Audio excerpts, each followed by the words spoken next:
Hello friends, welcome to LK academy. मैं आकाश मेहता। आज हम डिस्कस करेंगे current affairs December first week के। Let's start with the first news.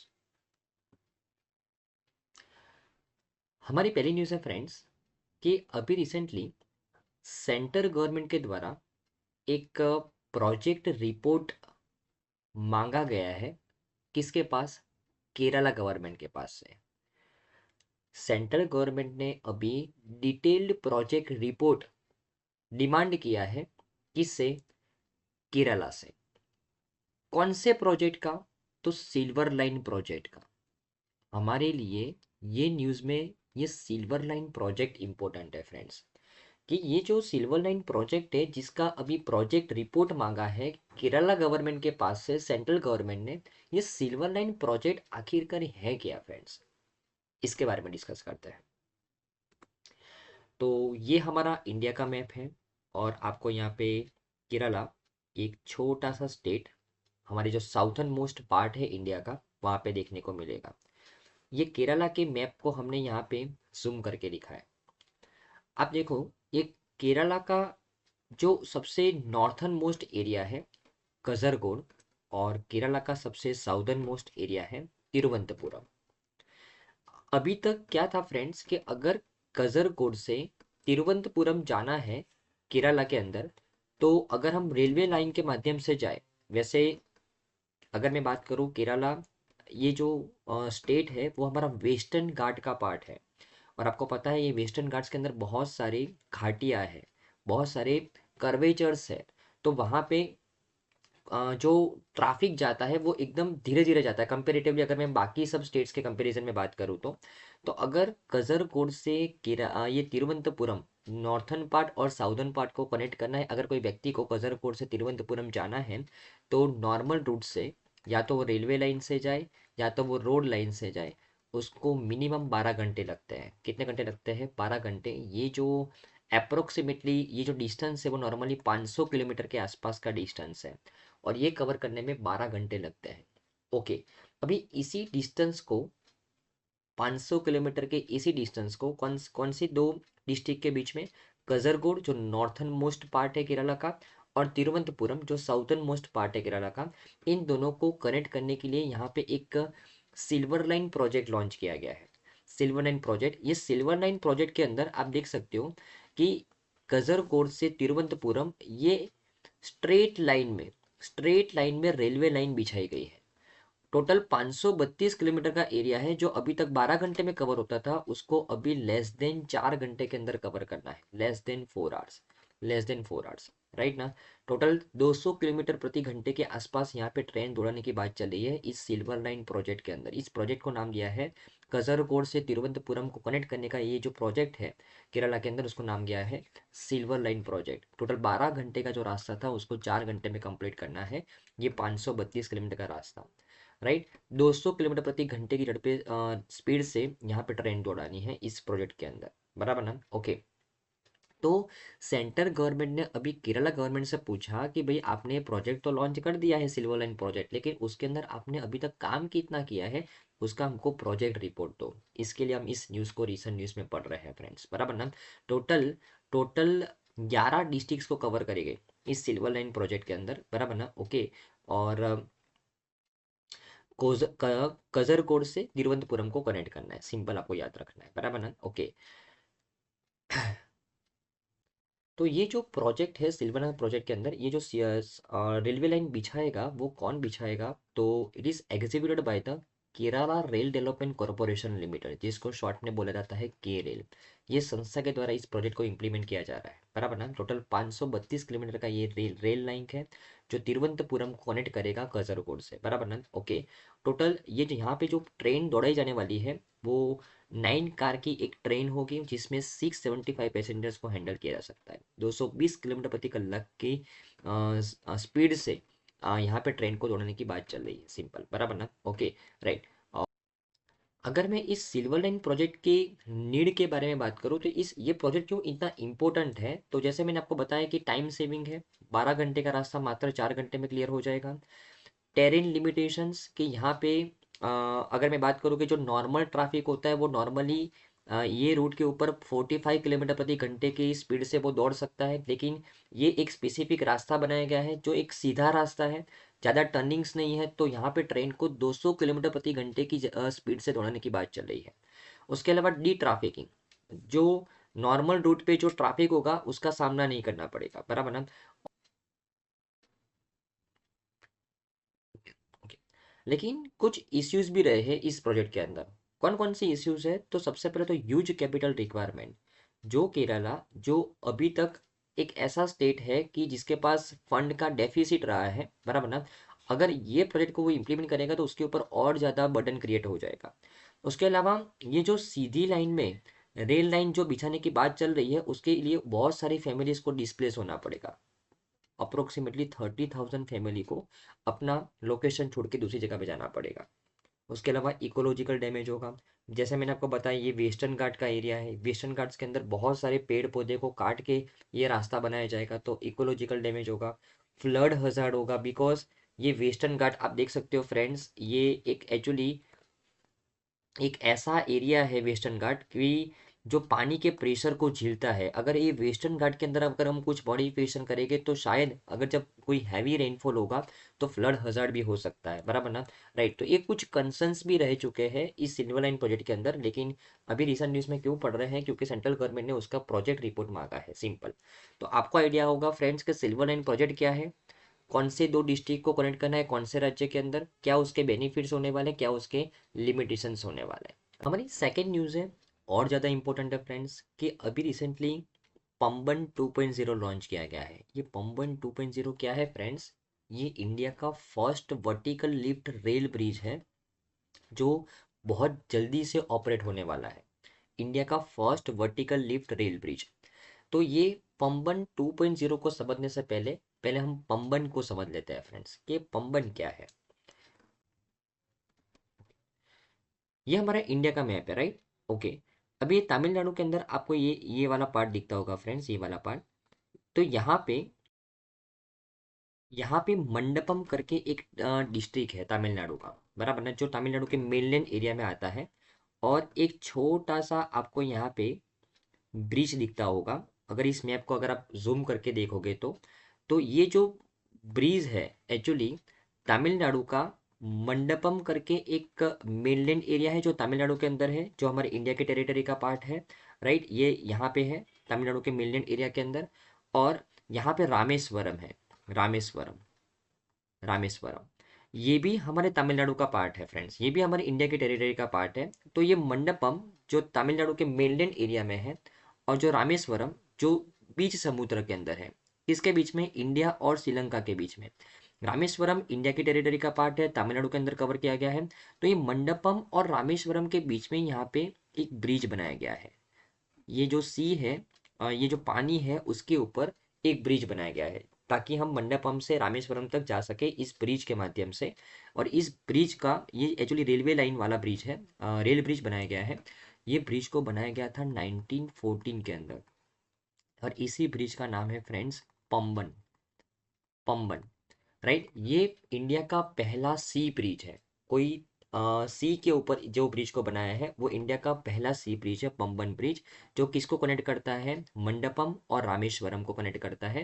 Right, 1914 के अंदर बनाया गया था फ्रेंड्स। और जो पुराना वाला ब्रिज था ना, आप यहाँ पे देख सकते हो, ये जो पुराना वाला ब्रिज था, जैसे ये फॉर एग्जांपल यहाँ पे मंडपम है और यहाँ पे इस साइड फॉर एग्जांपल रामेश्वरम है, और इन दोनों को कनेक्ट करने के लिए इस ब्रिज को बनाया गया है, रेलवे ब्रिज को। और लेकिन ये जो बीच में जो समुद्र है, ये जो बीच में समुद्र है, ये समुद्र इंडिया और श्रीलंका के बीच में, इंडिया और श्रीलंका के बीच में, इंडिया और श्रीलंका के बीच में जो गल्फ ऑफ मन्नार है ना, वो वाला समुद्र है फ्रेंड्स। तो ये गल्फ ऑफ मन्नार के अंदर से बहुत सारे जहाज निकलते हैं। तो अगर ये जो रेलवे ब्रिज बनाया गया है पंबन ब्रिज, वहां पे अगर कोई जहाज को निकलना है तो उस जहाज, जो समय पे जहाज आता है तब वो समय पे ये रेलवे ब्रिज का कुछ हिस्सा है ना, ऐसे करके उठ जाता है। ये पुराने वाले ब्रिज की बात कर रहा हूँ, राइट ना। तो कुछ ऐसे करके उठ जाता है और जहाज को जाने देने के लिए रास्ता देता है, और जैसे जहाज चला जाए वैसे वापस वो फिट हो जाता है। ये पहले 1914 के अंदर ऐसी टेक्नोलॉजी वाला ब्रिज बनाया था, पंबन ब्रिज, ध्यान में रखना है। अभी इसी ब्रिज के अंदर मॉडिफिकेशन करने की बात चल रही है। तो जैसे जो पुराने वाला ब्रिज ऐसे करके उठ जाता था, यहाँ पे ये जो वर्टिकल ब्रिज है फ्रेंड्स, वर्टिकल ब्रिज है, वर्टिकल लिफ्ट ब्रिज है, यहाँ पे जब जहाज कोई जाएगा, तब ये जो ब्रिज है ना, वो उसका जस्ट इतना हिस्सा, जहां से जहाज जा सकता है उतना ही हिस्सा वर्टिकली लिफ्ट हो जाएगा, और जैसे ही जहाज चला जाएगा वो हिस्सा वापिस से डाउनफॉल होके ये बाकी रिमेनिंग पार्ट के साथ कनेक्ट हो जाएगा। तो ये भारत का पहला, ये पंबन ब्रिज भारत का पहला सी ब्रिज था, और ये पंबन 2.0 भारत का पहला वर्टिकल लिफ्ट ब्रिज है, जो तमिलनाडु के मंडपम और रामेश्वरम को कनेक्ट करता है फ्रेंड्स, गल्फ ऑफ मन्नार के अंदर। आई थिंक पूरा पिक्चर क्लियर हो गया होगा फ्रेंड्स, बराबर ना? Right, okay. जो पुराने वाला ब्रिज था वो उस समय 1914 के अंदर 20 लाख के खर्चे पे बनाया गया था, और जो नए वाला ब्रिज है फ्रेंड्स, जो अभी 550 करोड़ के खर्चे पे बनाया गया है, ध्यान में रखना है, बराबर ना? ओके। और ये जो पुराना ब्रिज था उसके जो डिजाइनर थे फ्रेंड्स, उनका नाम था विलियम डोनाल्ड स्क्रेजर। इसके लिए इस ब्रिज का नाम शुरुआत में स्केजर ब्रिज था, बराबर, लेकिन वापस उसको फिर चेंज करके पंबन ब्रिज रखा गया, बराबर, बिकॉज ये जो रामेश्वरम आइलैंड है उसको पंबन आइलैंड भी बोलते हैं, बराबर ना? Okay, right. तो आई थिंक आपको समझ में आया होगा फ्रेंड्स कि क्या है पूरी कहानी, राइट ना? Okay, right. और जैसे मैंने आपको बताया, जो पंबन ब्रिज पहला ब्रिज था वो इंडिया का पहला सी ब्रिज था, 1914 के अंदर बनाया गया था। और ये जो पंबन 2.0 ये इंडिया का पहला वर्टिकल लिफ्ट रेलवे ब्रिज है, जो रेल विकास निगम लिमिटेड के द्वारा बनाया जा रहा है, बराबर ना? ओके। और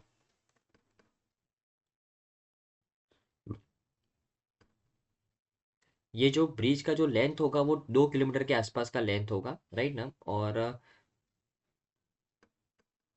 रामेश्वरम को कनेक्ट करेगा मंडपम के साथ, ध्यान में रखना है, बराबर ना? Okay, right. लेकिन फिर भी ये जो ब्रिज जो बनाया जा रहा है, वर्टिकल लिफ्ट ब्रिज, बराबर ना, उसमें हमारी जो कमिश्नर ऑफ रेलवे सेफ्टी है, CRS जिनको हम बोलते हैं, उनके द्वारा कुछ कंसर्न दिखाए गए हैं। कमिश्नर ऑफ रेलवे सेफ्टी क्या कह रही है कि भले हमने कनेक्टिविटी को बूस्ट करने के लिए ऐसा प्रोजेक्ट लॉन्च किया, लेकिन ये जो हमारे रूल्स एंड रेगुलेशंस हैं रेलवे सेफ्टी के, उसके बाहर के रूल्स एंड रेगुलेशन का यहाँ पे यूज़ किया है। जो हमारे एक्ट के अंदर में जो लिखा है, जो हमारा रेलवेज एक्ट 1989 के अंदर में जो उसके सेफ्टी के रिगार्डिंग जो रूल्स एंड रेगुलेशन लिखे हैं, उसका यूज़ नहीं किया गया है इस ब्रिज को बनाने के लिए। यहाँ पे फॉरेन रूल्स एंड रेगुलेशन का यूज़ किया गया है। इसके लिए यहाँ पे कमिश्नर ऑफ रेलवे सेफ्टी के द्वारा कुछ कंसर्न्स दिखाए गए, वो हमारे लिए इंपॉर्टेंट नहीं है। हमारे लिए इंपॉर्टेंट है कमिश्नर ऑफ रेलवे सेफ्टी क्या है, ये संस्था का काम क्या है। तो ये संस्था रेलवे के अंदर सेफ्टी को इंश्योर करती है। कौन से एक्ट का पालन करके? रेलवेज एक्ट 1989 का पालन करके। उसकी रिस्पॉन्सिबिलिटी है कि जो ट्रेन एक्सीडेंट्स होते हैं उसका इन्वेस्टिगेशन करे और सेफ्टी रिकमेंडेशंस प्रोवाइड करे।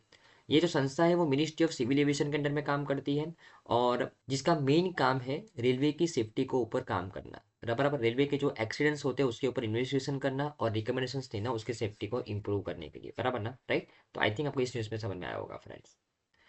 हमारी नेक्स्ट न्यूज़ है फ्रेंड्स पलना स्कीम के बारे में। पलना स्कीम, इसके बारे में बात करता है। तो ये पलना स्कीम एक्चुअल में है क्या, पहले उसको देख लेते हैं। आपने सुना होगा फ्रेंड्स, मिशन शक्ति। मिशन शक्ति, ये जो स्कीम है ना, वो ministry of women and child development implement करती है।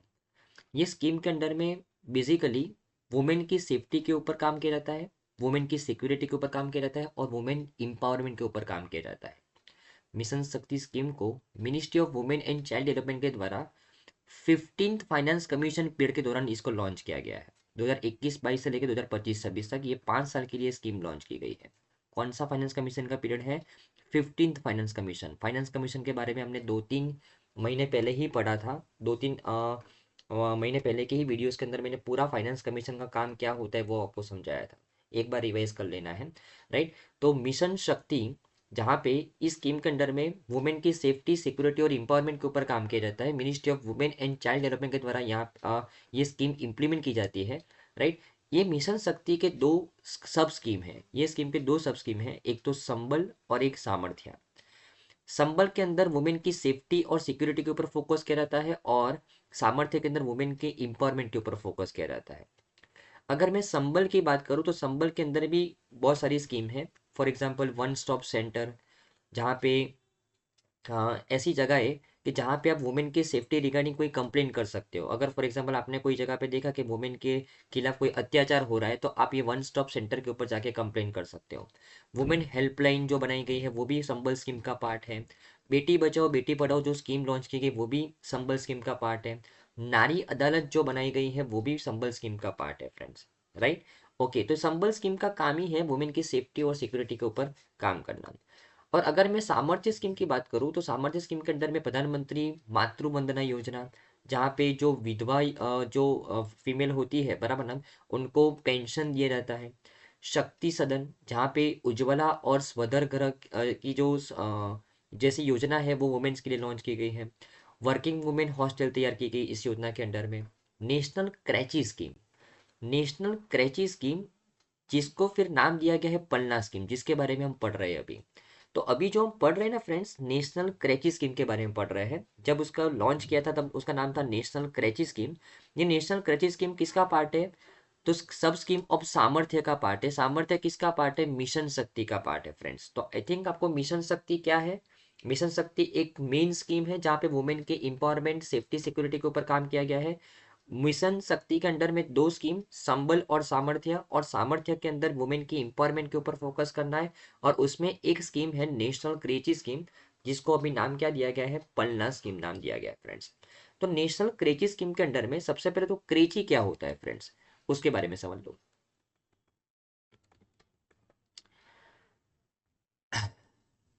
तो क्रेची क्या होता है? तो creche is a facility which enable the parents to leave their children while they are at work and where children are provided stimulating environment for their holistic development।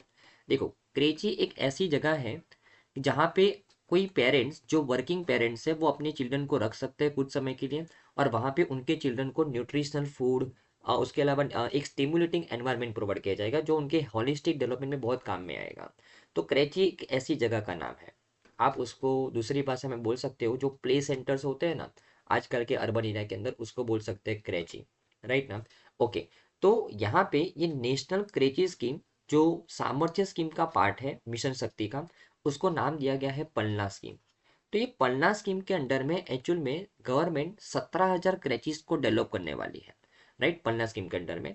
और ये जो क्रैचेस होगी वो आंगनवाड़ी कम क्रैचेस होगी, जहाँ पे जो चाइल्ड जो जिनको रखा जाएगा, जो चिल्ड्रंस को, उनको पढ़ाया भी जाएगा और उनके डेवलपमेंट के ऊपर भी काम किया जाएगा। ये जो क्रैच पलना स्कीम है उसको हैंडल कौन करेगा? तो ministry of women and child development handle करेगी, राइट। और उसको स्टेट गवर्नमेंट्स के द्वारा इंप्लीमेंट किया जाएगा, वॉलेंटरी और नॉन गवर्नमेंटल ऑर्गेनाइजेशन के द्वारा, एनजीओ के द्वारा, बराबर ना। ओके, तो ऑब्जेक्टिव है कि जो डे केयर फैसिलिटीज प्रोवाइड करना चिल्ड्रन को, कौन से चिल्ड्रन को? जिनकी एज मिनिमम 6 मंथ होनी चाहिए और मैक्सिमम कितनी होनी चाहिए? 6 साल होनी चाहिए, बराबर ना। उनको न्यूट्रिशन और हेल्थ दोनों के ऊपर फोकस करना है, उनके एजुकेशन के ऊपर भी फोकस करना है, राइट। और जो टारगेट ग्रुप है, जैसे मैंने आपको बताया कि रूरल और अर्बन एरिया के अंदर जो 6 मंथ से 6 साल के बच्चे होते हैं उनको हम यहाँ पे रख सकते हैं। लेकिन किसके बच्चे? जिनके पेरेंट्स मिनिमम 15 दिन 1 महीने के अंदर जाते हो और मिनिमम 6 महीने 1 साल के अंदर जाते हो जॉब के ऊपर, ऐसे पेरेंट्स के स्टूडेंट्स को, ऐसे पेरेंट्स के चिल्ड्रन को हम यहाँ पे रख सकते हैं, बराबर ना, ये क्रैचेस के अंदर, राइट। तो सिंपल न्यूज़ था। पलना स्कीम क्या है? पलना स्कीम के अंडर में क्रैचेस को बनाना है, 17,000 क्रैचेस को बनाना है। Ministry of women and child development बनाएगी, जहाँ पे ये जो क्रैचेस होगी वो आंगनवाड़ी कम क्रैचेस होगी, जहाँ पे पढ़ाया भी जाएगा और उनके हॉलिस्टिक डेवलपमेंट के ऊपर काम भी किया जाएगा।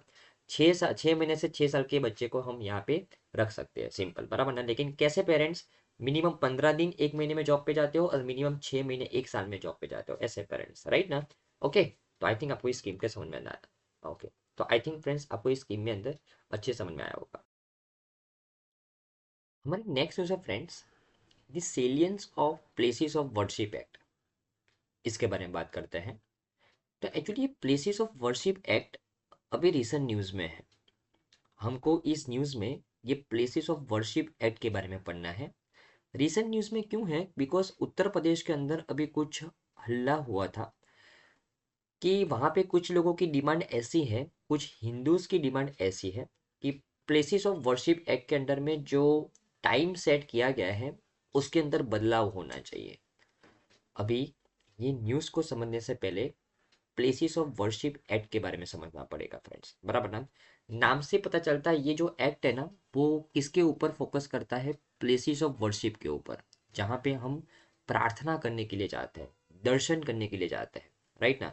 ओके, अभी एक्चुअल में यहाँ पे ये जो प्लेसेस ऑफ वर्शिप एक्ट है ना वो बेसिकली लॉन्च किया गया 1991 के अंदर। अभी एक्चुअल में इस समय में क्या हुआ था कि बहुत सारे दंगे देखने को मिल रहे थे देश के अंदर, किसके रिगार्डिंग, तो बाबरा मस्जिद जो अयोध्या के अंदर, जिसको हम राम जन्मभूमि मानते हैं, तो बाबरा मस्जिद और अयोध्या की राम जन्मभूमि के बीच में मतलब लोगों के अंदर कंट्रोवर्सीज हो रही थी। उसके अलावा ज्ञानवापी मॉस्क्यू जो वाराणसी के अंदर है उसके लिए भी बहुत सारा अ, विरोध देखने को मिल रहा था लोगों के अंदर। शाही ईदगाह जो मथुरा के अंदर है, तो ये जो तीन चार प्लेसेस है उसकी वजह से कि भाई यहाँ पे पहले हिंदू मंदिर हुआ करता था और अभी यहाँ पे मस्जिद है, इसकी इसकी वजह से हिंदू मुस्लिम के बीच में और दो अलग अलग रिलीजियन कम्युनिटी के बीच में बहुत सारे दंगे देखने को मिल रहे थे उस समय। 1991 की अगर मैं बात करूँ तो इसके लिए 1991 के अंदर ये प्लेसेस ऑफ वर्शिप एक्ट लाया गया, उस समय के जो हमारे प्राइम मिनिस्टर थे नरसिम्हा राव उनके द्वारा। और ये एक्ट के अंदर में क्या बोला गया, तो ये एक्ट के अंदर में ऐसा बोला गया कि 15 अगस्त 1947 जब हमारा देश आज़ाद हुआ था, ये पर्टिकुलर डेट से पहले, ये पर्टिकुलर डेट के ऊपर अगर जो जगह पे पहले मस्जिद थी वहाँ पे मस्जिद ही रहेगी, और जो जगह पे पहले टेम्पल था वहाँ पे टेम्पल ही रहेगा। ये प्लेसेस ऑफ वर्शिप एक्ट 1991 के अंदर में क्या बोला गया कि 15 अगस्त 1947 जब हमारा देश आज़ाद हुआ, उस दिन जहाँ पे मस्जिद थी वहाँ पे मस्जिद ही रहेगी, और जहाँ पे टेम्पल था वहाँ पे टेम्पल ही रहेगा। कोई भी अभी आपस में दंगाबाजी नहीं होनी चाहिए, सिंपल। लेकिन कुछ चीज़ों को एग्जेम्प्ट किया गया था, उसमें से एक चीज़ थी बाबरा मस्जिद। बाबरा मस्जिद, ये जो बाबरी मस्जिद जो अयोध्या के अंदर है, जहाँ पे अभी रिसेंटली जो केस सॉल्व हुआ वहाँ पे और हमने राम मंदिर बनाया, उसकी बात कर रहा हूँ कि ये जो बाबरी मस्जिद है फ्रेंड्स, बराबर ना, उसको इस एक्ट के अंडर में से एग्जेम्प्ट किया गया था, बराबर ना, कि भाई ये जो पर्टिकुलर चीज़ है वो उसके ऊपर लागू नहीं होती है, बराबर ना, राइट। तो यहाँ पे एक्चुअली लोगों का कहना क्या है, खास करके जो हिंदू कम्युनिटी के जो लोग हैं, कि ये हमारे साथ थोड़ी सी नाइंसाफी हुई है। ये जो डेट है वो 15 अगस्त 1947 नहीं रखनी चाहिए थी, ये जो डेट है ना वो थोड़ी सी पीछे रखनी चाहिए थी। कौन से साल की, 1192, 1111 मतलब 1192, 1192 ये साल होना चाहिए था, बिकॉज ये 1192 एक ऐसा साल है जब मोहम्मद घोरी ने पृथ्वीराज चौहान को हराया था। और मोहम्मद घोरी ने जब पृथ्वीराज चौहान को हराया तब उसके बाद बहुत सारे मस्जिद वगैरह देश के अंदर बने, बहुत सारे मंदिर को तोड़ के मस्जिद को बनाया गया, ऐसा कुछ रिलीजियस कम्युनिटी का मानना है। इसके लिए ये जो डेट है ना वो 15 अगस्त 1947 की जगह पे 1192 होनी चाहिए।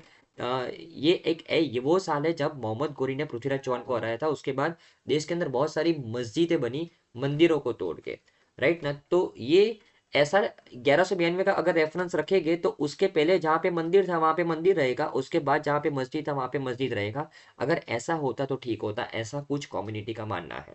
इसके लिए पीआईएल भी दर्ज की गई थी सुप्रीम कोर्ट के अंदर, बराबर ना, राइट। तो आई थिंक हमको just places of worship act क्या है, क्या कंट्रोवर्सी चल रही है वो उसके बारे में थोड़ा आइडिया होना चाहिए, सिंपल, बराबर ना, राइट। ओके,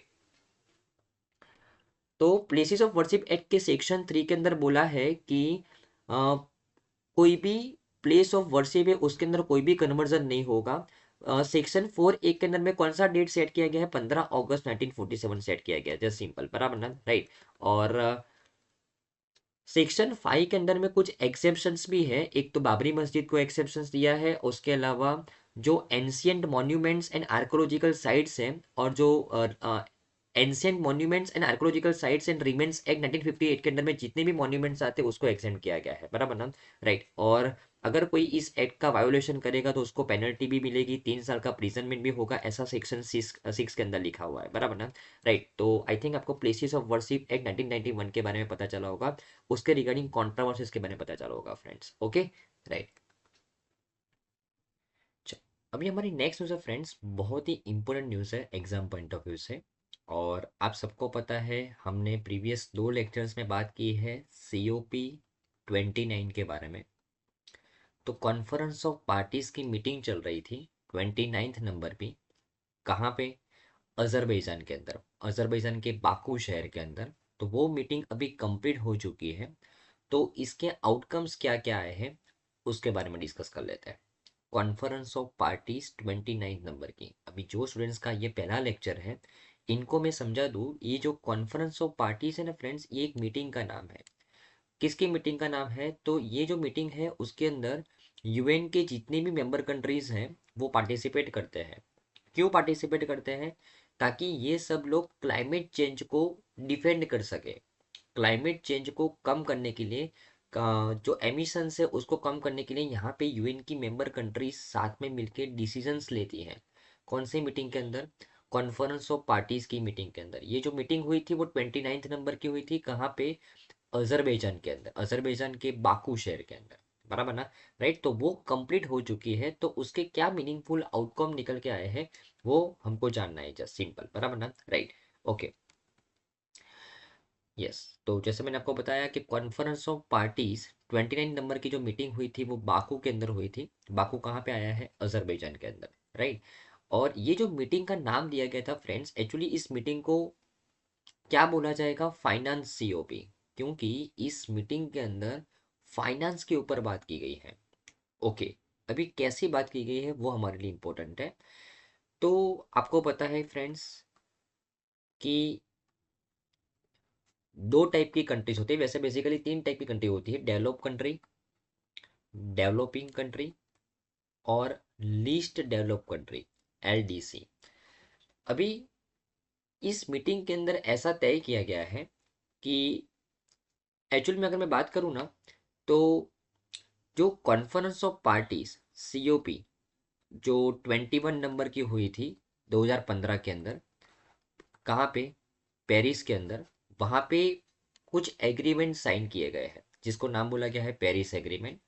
ये पेरिस एग्रीमेंट के अंदर एक इम्पोर्टेंट एग्रीमेंट है फ्रेंड्स कि हमको है ना, अगर क्लाइमेट चेंज को कम करना है, क्लाइमेट चेंज को कम करना है तो हमारा जो टेम्परेचर राइज है ना, टेम्परेचर राइज वो 1.5 डिग्री सेल्सियस से बढ़ना नहीं चाहिए। ग्लोबल लेवल पे जो एवरेज टेम्परेचर राइज है वो 1.5 डिग्री सेल्सियस से बढ़ना नहीं चाहिए। अब ये टेम्परेचर राइज कैसे नहीं बढ़ेगा? अगर हम कार्बन एमिशन कम करेंगे तब नहीं बढ़ेगा, क्योंकि जितना कार्बन एमिशन ज़्यादा होगा इतना टेम्परेचर राइज बढ़ेगा फ्रेंड्स। तो अगर हमको टेम्परेचर राइज को कंट्रोल में रखना है तो हमारा एक सिंपल लॉजिक है कि कार्बन एमिशन को कम करना पड़ेगा। और कार्बन एमिशन को कम करने के लिए अभी देखो, हम ऐसा तो नहीं कर सकते कि कार्बन एमिशन को कम करना है तो हम इंडस्ट्रीज को बंद कर दें जी, और ऐसे जितने भी प्रोडक्ट्स है जहाँ पे जिसको प्रोड्यूस करने से कार्बन एमिशन क्रिएट होता है तो उसको बंद कर दें। ऐसा नहीं कर सकते। हम क्या कर सकते हैं? टेक्नोलॉजी के अंदर इंप्रूवमेंट कर सकते हैं। टेक्नोलॉजी के अंदर इंप्रूवमेंट कर सकते हैं। फॉर एग्जांपल, जो हमारा जो अभी रिसेंटली जो व्हीकल्स के अंदर जो फ्यूल्स यूज होते हैं उसके अंदर अभी तक हम क्या करते हैं? पेट्रोल का यूज करते हैं। और पेट्रोल का यूज करते हैं, पेट्रोल से गाड़ी तो अच्छी चलती है लेकिन ये पेट्रोल से कार्बन एमिशन ज़्यादा क्रिएट होता है पेट्रोल के बर्निंग से। इसके लिए लेटेस्ट टेक्नोलॉजी क्या आ गई है कि अगर हम पेट्रोल के साथ इथेनॉल को ब्लेंडिंग कर दें तो पेट्रोल का यूज़ कम होगा। और पेट्रोल का यूज़ कम होगा तो उसका कार्बन एमिशन भी कम होगा, क्योंकि हमने उसके साथ किसको ब्लेंड कर दिया है? इथेनॉल को ब्लेंड कर दिया है। तो ऐसे हम टेक्नोलॉजी के अंदर इंप्रूवमेंट करके कार्बन एमिशन कम कर सकते हैं। राइट। तो ये टेक्नोलॉजी सबसे ज़्यादा किसके पास है फ्रेंड्स? डेवलप नेशंस के पास है। तो यहाँ पे डेवलप नेशंस को बोला गया है किसके द्वारा? यूएन के द्वारा, कि भाई आप है ना डेवलपिंग कंट्रीज और लीस्ट डेवलप कंट्रीज को मदद करो।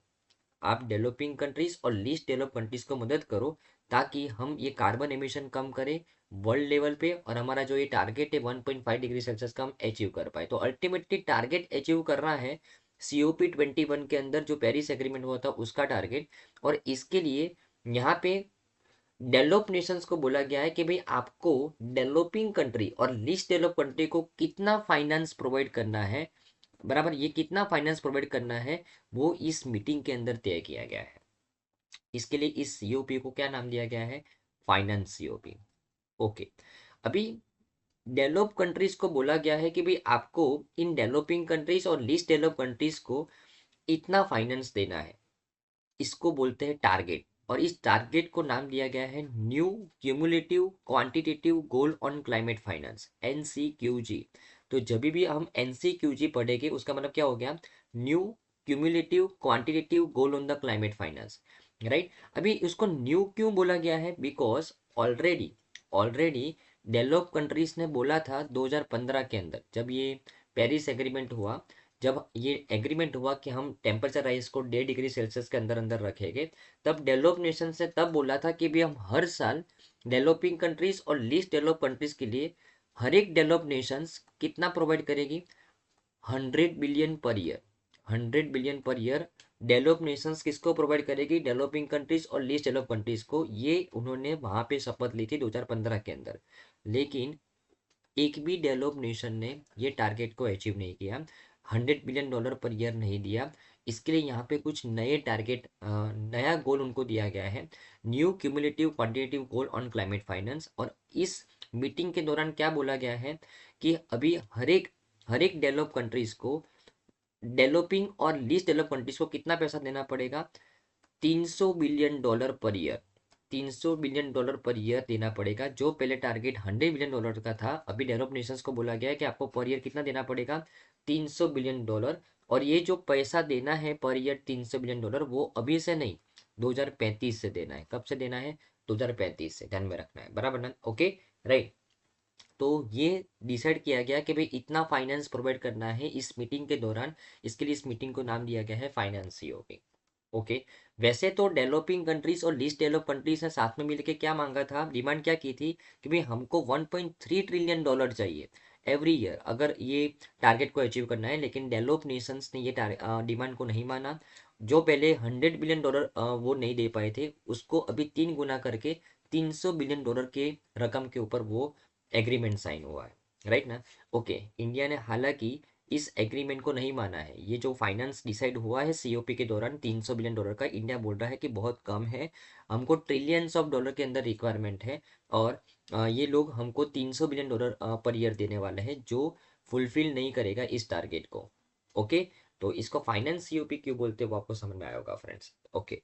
उसके अलावा जो कार्बन मार्केट्स है, कार्बन मार्केट से किस तरीके से कार्बन क्रेडिट प्रोवाइड करना है हर एक कंट्री को। अगर फॉर एग्जांपल वो कंट्री कार्बन एमिशन कम क्रिएट करती है, तो उस कंट्री को इंसेंटिव दिया जाएगा, बराबर, यूएन की मेंबर कंट्रीज के द्वारा। तो ये कार्बन मार्केट्स किस तरीके से हैंडल करना है, उस पूरा फ्रेमवर्क इस मीटिंग के दौरान तैयार किया गया, बराबर ना। उसके अलावा एक बाकू एडेप्टेशन रोड मैप तैयार किया गया है। एक बाकू एडेप्टेशन रोड मैप क्या है फ्रेंड्स, कि हर एक नेशन को नेशनल एडेप्टेशन प्लान दिया गया है कि भाई आप फॉर एग्जांपल डेवलपिंग कंट्री हो, इंडिया को बोला गया फॉर एग्जांपल आप डेवलपिंग कंट्री हो, आपको अपनी इकोनॉमी को भी डेवलप करना है और आपको साथों साथ कार्बन एमिशन के ऊपर भी फोकस करना है। तो इंडिया के लिए अलग नेशनल एडेप्टेशन प्लान होगा। फॉर एग्जाम्पल अगर मैं जर्मनी की बात करूँ, जर्मनी ऑलरेडी डेवलप नेशन है, तो उसके लिए अलग एडेप्टेशन प्लान तैयार किया गया, मतलब हर एक नेशनल लेवल पे नेशनल एडेप्टेशन प्लान तैयार किया गया है इस मीटिंग के दौरान, बराबर ना, ओके। उसके अलावा अगर मैं इंडिया की इनिशिएटिव की बात करूं फ्रेंड्स, तो इंडिया ऑलरेडी 2 इनिशिएटिव को होस्ट करता है हर साल। एक तो लीड आईटी समिट और solar energy leadership.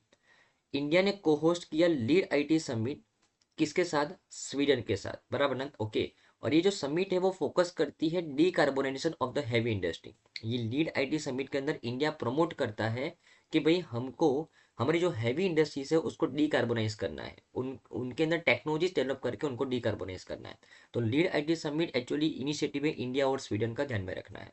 Solar energy वो इनिशिएटिव है इंडिया और फ्रांस का, बराबर ना, तो वो भी इंडिया ने होस्ट किया, बराबर, जहाँ पे यूएन की जो मेंबर कंट्रीज है उसको सोलर एनर्जी के बारे में प्रमोट किया इंडिया ने। उसके अलावा इंडिया ने एक फंड बना के रखा है जिसका नाम है सीड्स एडेप्टेशन फाइनेंस। ये फंड भी इंडिया ने 2 साल पहले इसी सीओपी के अंदर बनाया था। इस फंड के अंदर किसके लिए पैसा जमा करना है, तो यूएन की मेंबर कंट्रीज को बोला गया है कि आप इस फंड के अंदर पैसा जमा करो। ये फंड में जो पैसा होगा वो हम कहाँ पे यूज करेंगे, जो डिजास्टर जहाँ पे आते हैं उसको उसके फुलफिलमेंट के लिए यहाँ से हम पैसा लेंगे, बराबर ना। सीड्स फंड इंडिया का इनिशिएटिव है। सोलर एनर्जी इंडिया का, सोलर एनर्जी जो लीडरशिप है वो इंडिया का इनिशिएटिव है। जो एक अलायंस बनाया गया है इंटरनेशनल सोलर अलायंस, वो किसका इनिशिएटिव है, इंडिया और फ्रांस का। लीड आईटी समिट इंडिया और स्वीडन का, और सीड्स फंड वो भी इंडिया का इनिशिएटिव है, बराबर ना। तो ये तीन चीज़ों को प्रमोट किया है इंडिया ने इस मीटिंग के दौरान, राइट ना। ओके। और ओके, तो अगर मैं इस COP29 मीटिंग की अगर मैं पॉजिटिव आउटकम्स के बारे में बात करूं, तो जैसे मैंने आपको बात बताई कि जो डेवलप नेशंस पहले मात्र $100 बिलियन का टारगेट रखा था उन्होंने डेवलपिंग नेशंस को देने के लिए, हालांकि वो फुलफिल नहीं कर पाए थे, लेकिन वो टारगेट अभी $300 बिलियन का हो गया है 2035 से, तो 3 गुना पैसा मिलेगा अभी डेवलपिंग नेशंस को।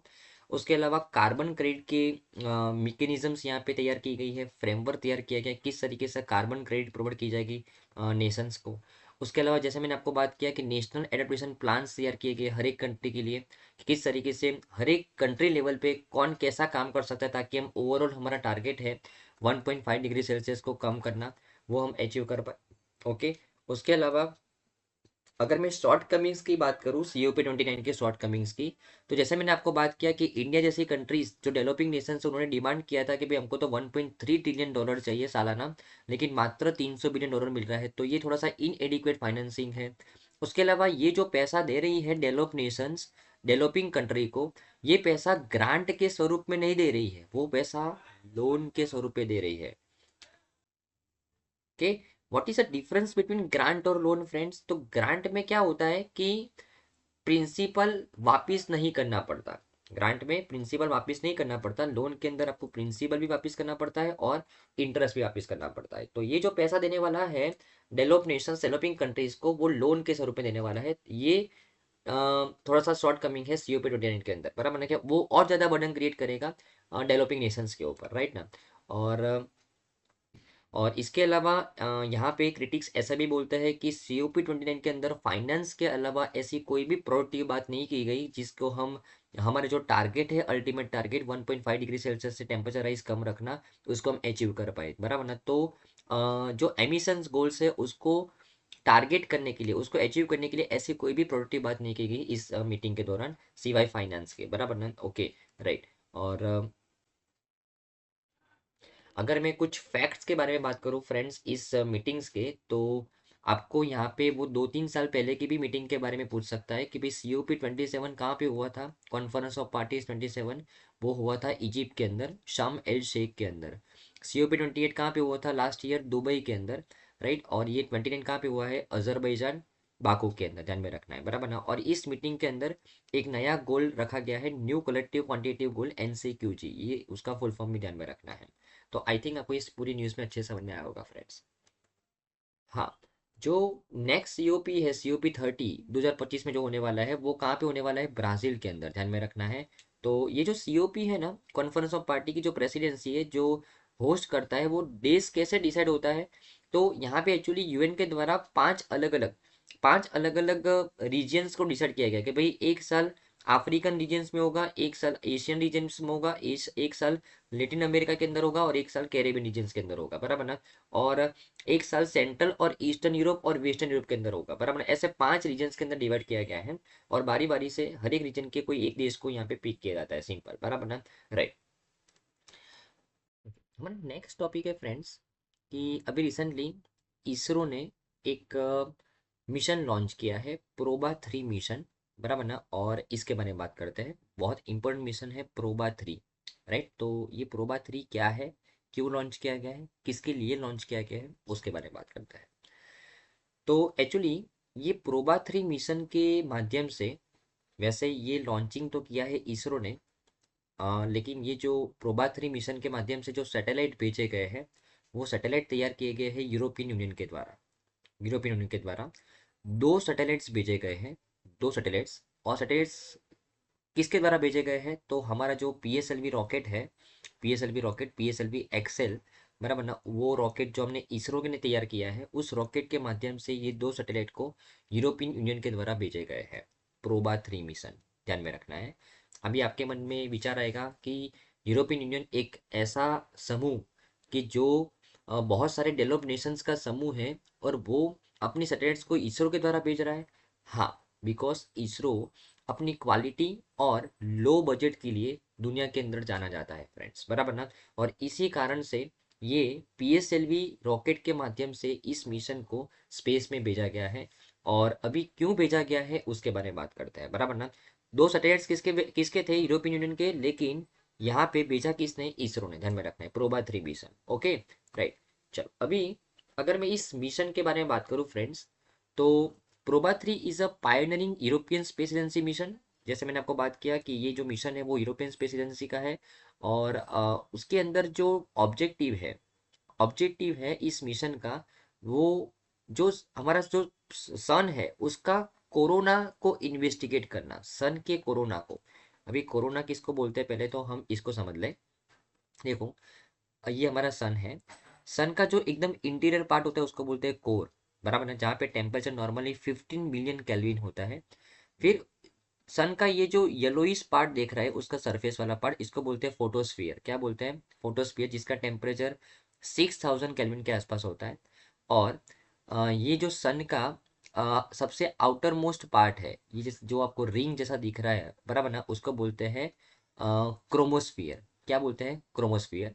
और अ, ये क्रोमोस्फियर के आसपास ये जो आपको थोड़ा सा ब्लैकिश जैसा एक शेड जैसा एक रीजन दिख रहा है, इसको बोलते हैं कोरोना, बराबर ना, जिसको हम बोलते हैं सन का आउटर एटमोस्फियर, बराबर, सन का आउटर एटमोस्फियर। देन ओके, तो यहाँ पे सन का सबसे इंटीरियर पार्ट कोरोना हो गया, उसके बाहर फोटोस्फियर हो गया, बराबर, ओके। उसके बाहर क्रोमोस्फियर हो गया, ये जो रिंग जैसा दिख रहा है, और उसके बाहर सन का जो आउटर एटमोस्फियर होता है उसको बोलते हैं कोरोना। तो इस सन के आउटर एटमॉस्फेयर को स्टडी करने के लिए, ये कोरोना को स्टडी करने के लिए ये मिशन भेजा गया है। अभी ये कोरोना को क्यों स्टडी करना है, बिकॉज एक बहुत ही इंटरेस्टिंग फैक्ट है कि सन का जो इंटीरियर टेम्परेचर है, कोरोना का ये जो कोर का टेम्परेचर है, बराबर ना, वो 15 मिलियन केल्विन है, बराबर ना, ओके। और अगर मैं बात करूँ तो ये जो कोर का टेम्परेचर है वो 10⁻⁴ है। लेकिन सन का जो आउटर एटमॉस्फेयर का टेम्परेचर है जिसको हम बोलते हैं कोरोना, इसका टेम्परेचर 10⁻⁶। ये बहुत बड़ी मिस्ट्री है कि सन का टेम्परेचर ये सेंटर में कम है और बाहर में क्यों ज़्यादा है। तो इस चीज़ को स्टडी करने के लिए, ये कोरोना के बिहेवियर को स्टडी करने के लिए, कोरोना क्या है यहाँ पे, जो सन का आउटर एटमॉस्फेयर है उसको बोला जाता है कोरोना, उसको स्टडी करने के लिए इस मिशन को भेजा गया है, बराबर, ओके, प्रोबा 3 मिशन। अभी इस मिशन के अंदर दो सैटेलाइट भेजे हैं, जैसे मैंने आपको बात किया, ये एक सैटेलाइट और ये दूसरा सैटेलाइट। ये सैटेलाइट ऐसे काम करेगा। अभी कौन कौन से सैटेलाइट है पहले वो देख लेते हैं। तो एक सैटेलाइट का नाम है ऑक्यूल्टर स्पेसक्राफ्ट, और सेकंड सैटेलाइट का नाम है कोरोनोग्राफ स्पेसक्राफ्ट, बराबर ना। एक सैटेलाइट का नाम है ऑक्यूल्टर स्पेसक्राफ्ट और दूसरे सैटेलाइट का नाम क्या है, कोरोनाग्राफ स्पेसक्राफ्ट। अभी सबसे इंपॉर्टेंट स्पेसक्राफ्ट, मतलब सबसे इंपॉर्टेंट सैटेलाइट ये है कोरोनाग्राफ स्पेसक्राफ्ट, बराबर ना, जिसके माध्यम से हमको कोरोना का स्टडी करना है। लेकिन ये हेल्पिंग इंस्ट्रूमेंट तरीके से काम करेगा। देखो कैसे, एक्चुअल में यहाँ पे आप देखो, ये है ना कोरोना ग्राफ स्पेस क्राफ्ट है जो सेकंड नंबर का है, और ये जो फर्स्ट नंबर का है वो है ऑक्यूल्टर स्पेसक्राफ्ट। कौन सा है, ऑक्यूल्टर स्पेसक्राफ्ट। ये दोनों स्पेसक्राफ्ट के बीच में, ये दोनों जो सैटेलाइट्स है उसके बीच में कितने मीटर का डिस्टेंस रखा जाएगा, तो इनके बीच में 144 मीटर का डिस्टेंस रखा जाएगा, ध्यान में रखना है, बराबर ना, ओके, राइट। और ये दोनों स्पेसक्राफ्ट, दोनों सैटेलाइट साथ में ही घूमेंगे, साथ में ही काम करेंगे कोऑर्डिनेशन से। अभी एक्चुअल में काम क्या करना है कि हमको एक्चुअल में ये जो हमारा सन है ना, सन, बराबर, ये उसका आउटर एटमॉस्फेयर कैसा है उसका स्टडी करना है, सन का आउटर एटमॉस्फेयर कैसा है उसका स्टडी करना है, बराबर ना। तो यहाँ पे है ना, यहाँ पे ये दोनों सैटेलाइट क्या करेंगे, जो सूर्य ग्रहण के टाइम पे जो होता है ना, वो सिचुएशन क्रिएट करेंगे आर्टिफिशियली। सूर्य ग्रहण में क्या होता है फ्रेंड्स, ये हमारा सन है, ये हमारा अर्थ है, ये अर्थ और सन के बीच में कौन आ जाता है, मून आ जाता है। कौन आ जाता है, मून। इसकी वजह से हमको सन नहीं दिख पाता, सन का अमुक ही, मतलब सन का कुछ ही पार्ट दिखा जाता है, बराबर ना, ओके। तो जो सूर्य ग्रहण में जो होता है ना, जैसे अर्थ और सन के बीच में मून आ जाता है, और सन कैसा दिखता है, उसका कुछ ही पार्ट दिखता है हमको, बराबर ना, जो मून के पीछे से हमको दिखता है वही पार्ट, बराबर ना। तो इसको बोलते हैं सूर्य ग्रहण। तो ऐसे सूर्य ग्रहण जैसी चीज को यहाँ पे आर्टिफिशियली क्रिएट करना है हमको, जस्ट इसी पार्ट का, ये जो पार्ट है सन का जो आउटर एटमॉस्फेयर उसका स्टडी करना है, तो हमको पूरे सन को कवर करना पड़ेगा। तो यहाँ पे ये जो सेकंड सैटेलाइट है ये वाला, जिसको ऑक्यूल्टर स्पेसक्राफ्ट बोला गया है, वो क्या करेगा, कि जो सैटेलाइट ये सन का फोटो खींच रहा है बराबर उसके रास्ते में आ जाएगा, ताकि ये सैटेलाइट को जो फोटो खींच रहा है उसको मात्र सन का आउटर एटमॉस्फेयर ही दिखाई दे। सर में आया कि नहीं, ताकि उसके ऊपर ही फोकस किया जा सके, बराबर ना। तो ऐसे काम करेगी दोनों सैटेलाइट, आपको आई थिंक समझ में आया होगा, राइट ना। दोनों सैटेलाइट किसके द्वारा तैयार किया गया है, यूरोपियन स्पेस एजेंसी द्वारा, जस्ट हमने भेजा है इसरो के पीएसएलवी रॉकेट के माध्यम से। ओके, चलो। तो आई थिंक फ्रेंड्स आज की तमाम न्यूज़ में आपको अच्छे समझ में आया होगा। Thank you friends, bye.